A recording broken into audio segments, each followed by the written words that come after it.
ex-sniper bought a remote mountain. When poachers crossed his fence, they never came back. Marcus Caney stared at the fresh tire tracks leading into his property. Tracks that shouldn't exist because his gate was still locked. The prints were deep, heavy-duty vehicle, but they vanished exactly 50 yards in, as if the truck had simply disappeared into thin air. He knelt beside the last clear impression, noting the unusual tread pattern. Industrial grade. His trained eye caught something else that made his blood run cold.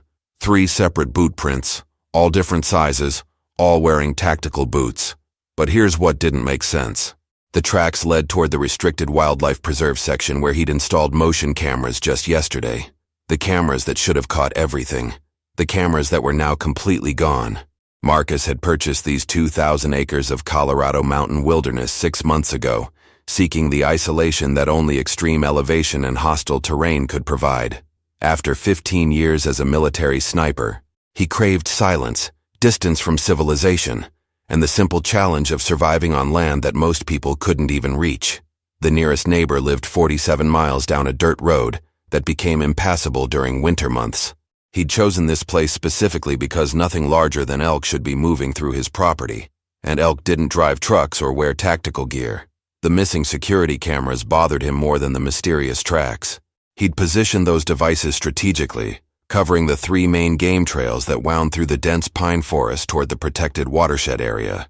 Each camera was military-grade, motion-activated, and completely invisible unless someone knew exactly where to look. Removing them would require professional knowledge and specialized tools. It would also require knowing they existed in the first place. Marcus followed the boot prints deeper into the forest, his movements automatic and silent after years of tracking targets through hostile territory. The prints led him through a natural corridor between 2 massive granite outcroppings, then down into a small valley he'd never fully explored. The vegetation here was different, more lush, with access to a year-round stream that supported abundant wildlife. This was exactly the kind of area that would attract animals, and exactly the kind of area where someone might want to hunt them illegally.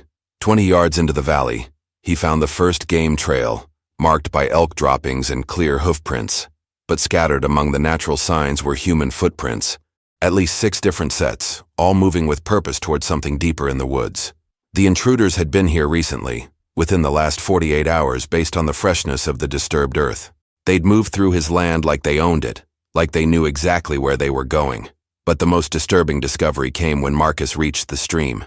Someone had constructed a crude hunting blind from deadfall and camouflage netting, positioned to command a perfect view of the main watering hole.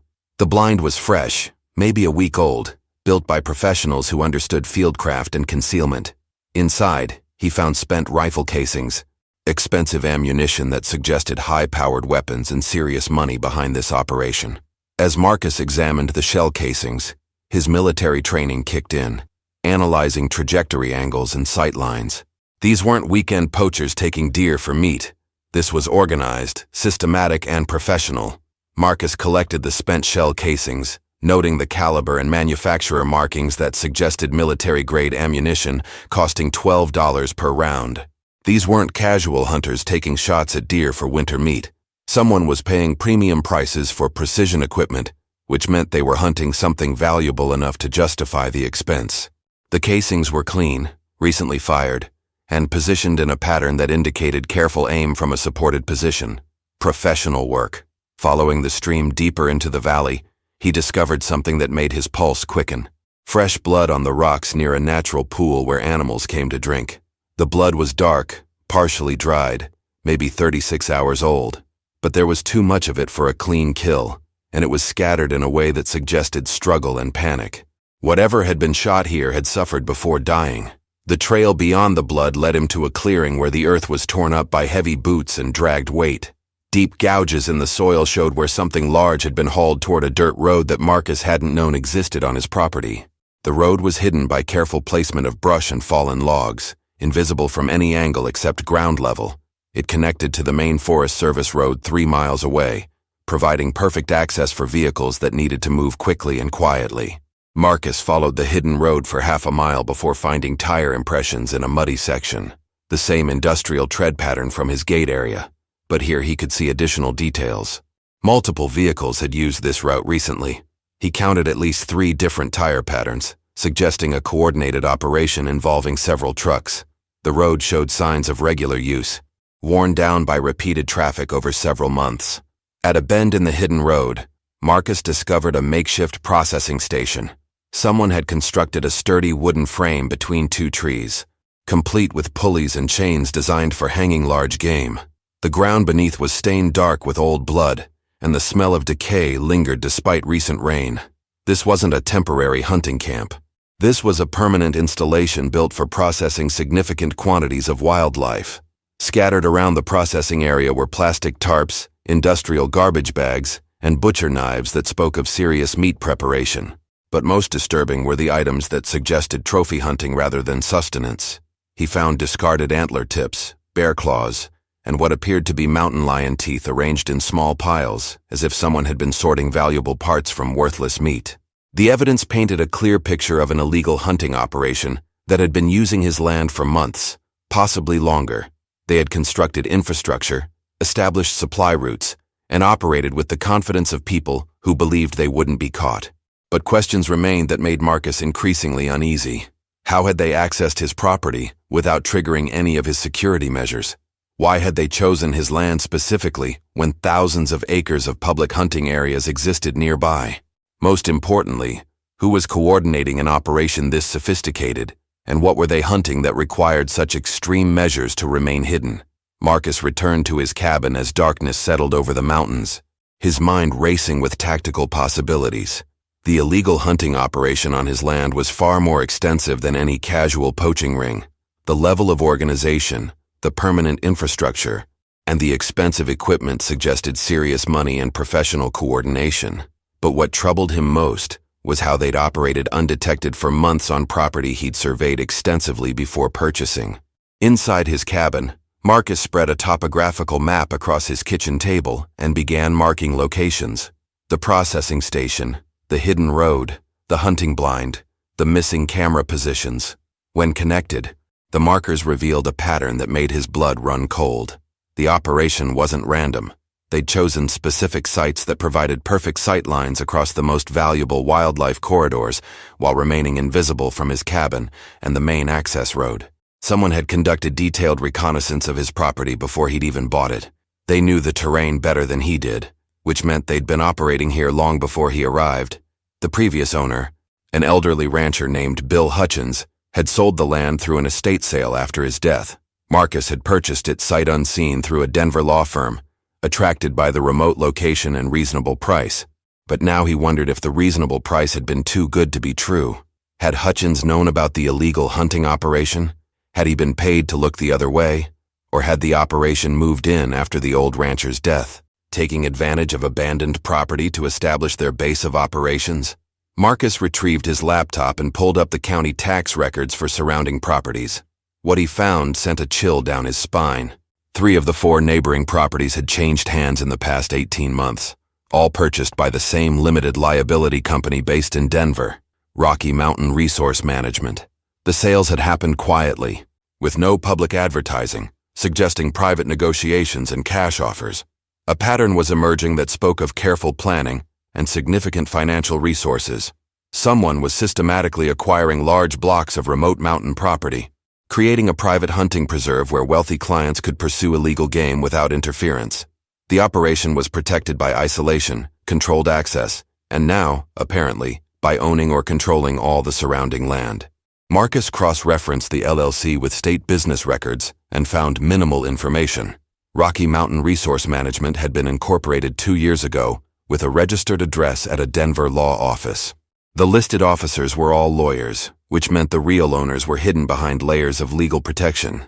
But the timing coincided perfectly with the property acquisitions and the establishment of the hunting operation. His military experience had taught him to recognize patterns of hostile surveillance and territorial control. This wasn't just poaching. This was a coordinated operation designed to establish a private hunting ground where endangered or protected species could be killed for profit. The remote location, the controlled access, and the systematic property acquisition all pointed to an operation worth millions of dollars annually. But Marcus had unknowingly disrupted their plans by purchasing the central property. His presence threatened to expose an operation that had invested serious money in secrecy and isolation. which meant they would need to deal with him, one way or another, to protect their investment. 3 days later, Marcus heard the vehicles returning. The sound of diesel engines echoing through the valley woke him at 4:30 in the morning, too early for any legitimate activity, but perfect timing for illegal hunting when most animals move to water sources. He grabbed his binoculars and tactical gear, then positioned himself on a rocky outcrop that provided clear sight lines across the entire operation area. Through the pre-dawn darkness, he watched 3 black SUVs navigate the hidden road with practiced efficiency. No headlights, but they moved confidently, suggesting night vision equipment and intimate knowledge of the terrain. The vehicles stopped at the processing station, and Marcus counted 8 men emerging with military precision. They wore camouflage clothing, carried high-end rifles, and moved with the coordination of professional soldiers. But these weren't soldiers. Through his binoculars, Marcus observed expensive hunting boots, custom rifle scopes, and equipment that cost more than most people's annual salaries. These were wealthy clients, paying premium prices for illegal hunting experiences. The operation catered to rich men who wanted to kill rare animals without dealing with hunting licenses, conservation laws, or federal restrictions. The hunting party split into 2 groups, each accompanied by what appeared to be professional guides carrying GPS units and radio communication equipment. Marcus watched them disappear into different sections of his property, following routes they clearly knew well. Their confidence suggested they'd hunted here many times before, familiar with every trail and water source. For the next 6 hours, Marcus tracked their movements from various observation points, using skills honed during years of surveillance operations overseas. The hunters moved through his land like they owned it, taking shots at wildlife with expensive precision rifles. He witnessed them killing a mountain lion, 2 black bears, and what appeared to be several endangered elk subspecies. Each kill was photographed extensively, suggesting trophy documentation for wealthy collectors. But the most disturbing discovery came when Marcus observed the guides using electronic tracking devices to locate specific animals. They weren't hunting randomly. They were targeting particular creatures that had been previously tagged or monitored. Someone had been studying wildlife patterns on his property for months, possibly years, cataloging rare animals and their habits to provide guaranteed kills for paying clients.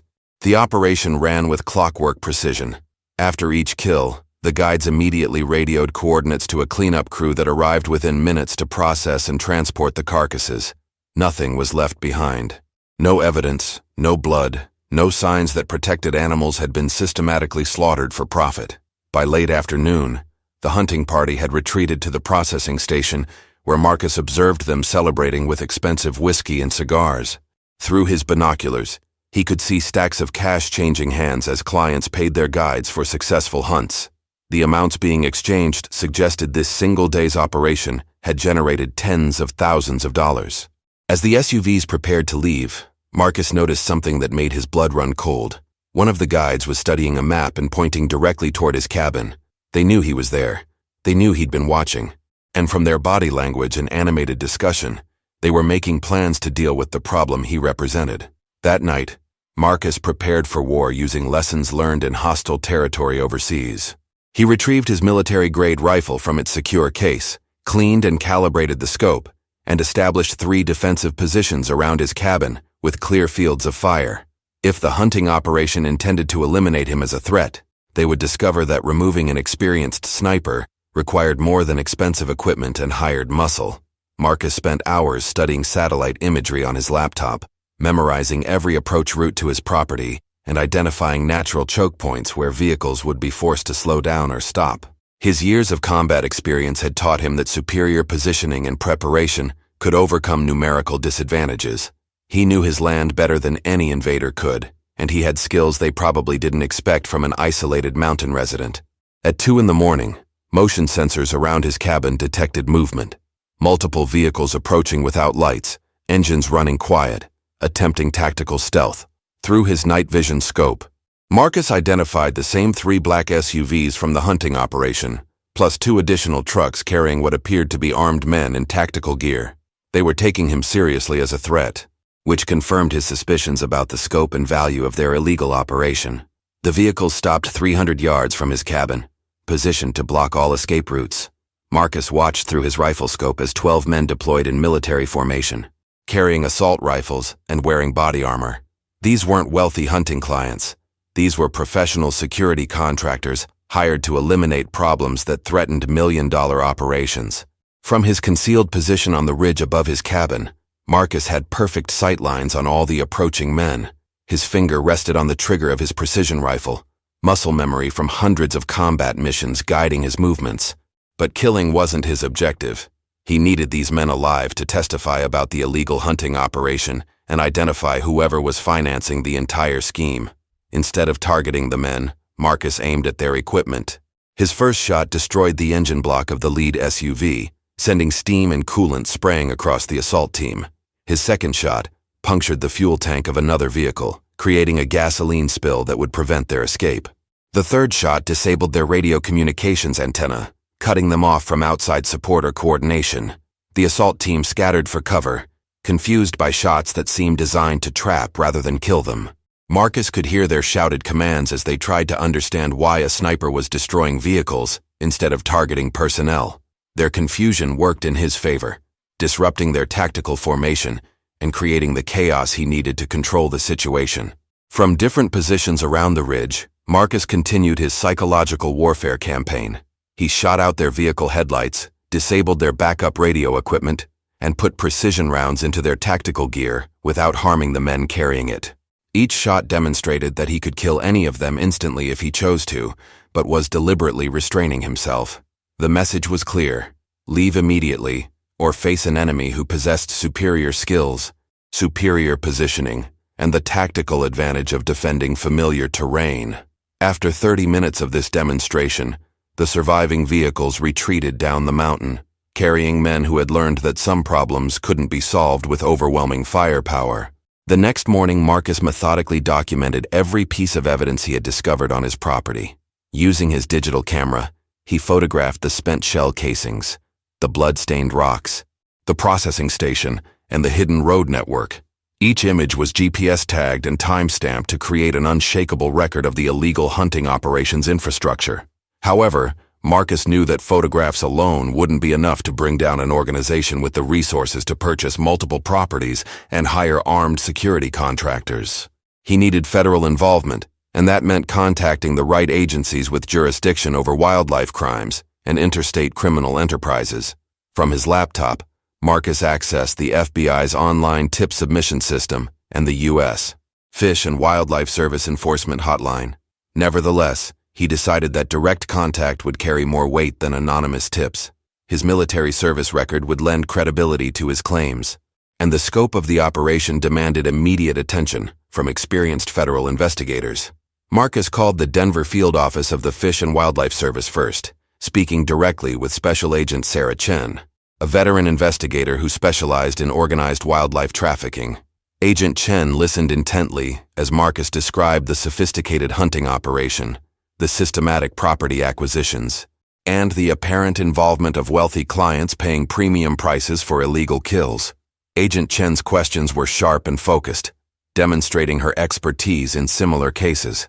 She was particularly interested in the electronic tracking devices Marcus had observed, explaining that such equipment suggested connections to international wildlife trafficking networks that sold rare animal parts to overseas collectors. The operation Marcus had discovered might be far larger than a simple illegal hunting scheme. Within 2 hours of his initial call, Agent Chen arrived at Marcus's cabin accompanied by Special Agent Robert Valdez from the FBI's Organized Crime Task Force. The federal agents examined Marcus's photographs and listened to his detailed account of the hunting operation's structure and timing. Agent Valdez was especially concerned about the limited liability company purchasing surrounding properties, recognizing patterns consistent with money laundering operations. The agents spent the afternoon surveying the evidence sites Marcus had identified, documenting everything with their own equipment and expertise. Agent Chen confirmed that several of the shell casings matched ammunition types commonly used in illegal trophy hunting of endangered species. The processing station showed clear signs of systematic wildlife slaughter that violated multiple federal statutes. The turning point came when Agent Valdez ran the license plates Marcus had photographed from the black SUVs. The vehicles were registered to a shell company linked to Eddie Vargas, a Denver businessman with suspected ties to international wildlife trafficking rings. Vargas had been under federal investigation for 2 years, but authorities had never been able to locate his base of operations. Marcus had inadvertently discovered the missing piece of a major federal investigation. The poaching syndicate on his property was the hub of Vargas's criminal enterprise, where high-end clients paid enormous sums to kill rare animals, whose parts were then sold to collectors worldwide. The operation generated millions of dollars annually, while driving several species toward extinction. Agent Chen outlined the federal response plan. A coordinated raid involving multiple agencies would shut down the operation permanently, arrest all participants, and seize the assets used in the criminal enterprise. Marcus's property would serve as the staging ground for the largest wildlife trafficking bust in Colorado history. 5 days later, Marcus watched from his cabin as federal agents established a command center in his living room. Agent Chen coordinated with 12 different law enforcement agencies, including the FBI, U.S. Fish and Wildlife Service, ATF, and Colorado State Police. The scope of the operation required extensive planning to ensure simultaneous arrests across multiple states and the seizure of assets worth millions of dollars. The federal task force had used Marcus's intelligence to map the entire trafficking network. Eddie Vargas's operation extended far beyond illegal hunting, encompassing wildlife smuggling routes that supplied rare animal parts to collectors in Asia, Europe, and the Middle East. The hunting clients Marcus had observed were just one revenue stream in a sophisticated criminal enterprise that had operated undetected for years. Agent Valdez briefed Marcus on the raid timeline.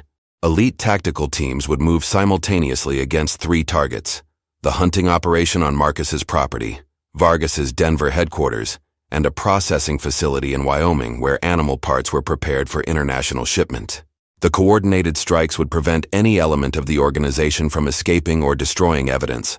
At 4 in the morning, motion sensors detected the familiar convoy of black SUVs approaching through the hidden road network. This time, however, 50 federal agents were positioned throughout the forest, armed with night vision equipment and arrest warrants for every person involved in the illegal hunting operation.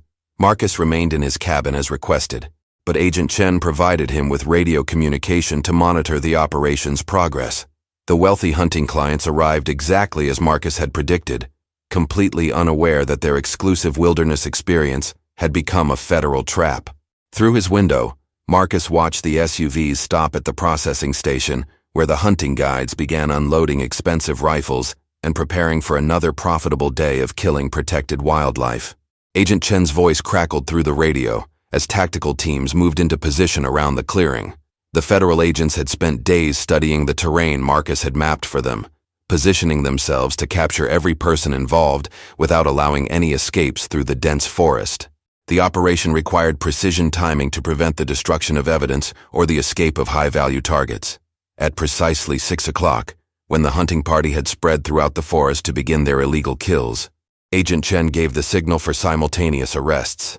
Marcus listened through the radio as federal agents confronted stunned clients who had paid $50,000 each for guaranteed kills of endangered animals. The guides carrying GPS tracking equipment and specialized ammunition were caught with overwhelming evidence of their crimes. But the most satisfying moment came when Agent Valdez's voice reported the arrest of Eddie Vargas himself at his Denver headquarters.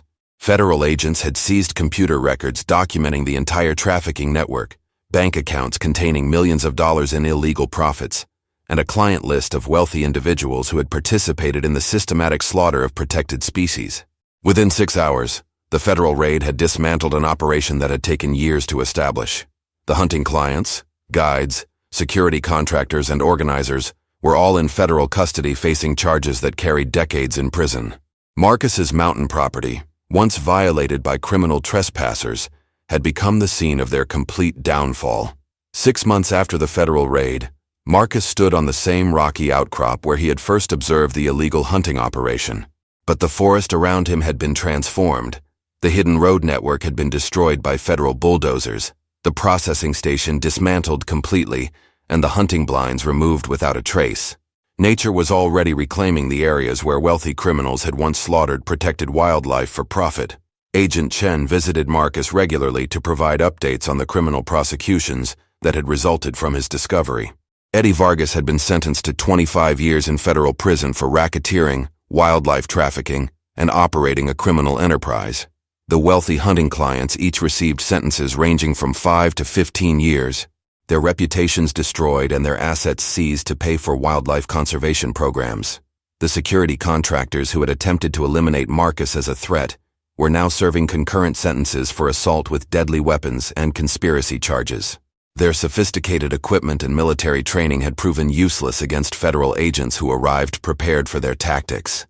Marcus took particular satisfaction knowing that the men who had tried to intimidate him were spending their days in concrete cells rather than Colorado forests. Above all, the systematic property acquisitions that had enabled the criminal operation were completely reversed. Rocky Mountain Resource Management was dissolved, its assets liquidated, and the purchased properties donated to the U.S. Forest Service has protected wilderness areas. The land that had once served as a private hunting preserve for wealthy criminals was now permanently protected from any future development or exploitation. Marcus had testified before a federal grand jury, providing detailed evidence about the scope and operation of the trafficking network. His military background and meticulous documentation had impressed prosecutors, who credited his investigation with exposing one of the largest wildlife crimes in Colorado history. The case had generated national media attention and strengthened federal laws protecting endangered species. The transformation of his property extended beyond the removal of criminal infrastructure. Working with the Fish and Wildlife Service, Marcus had established his land as a private wildlife sanctuary, where the animals that had once been hunted could recover their populations safely.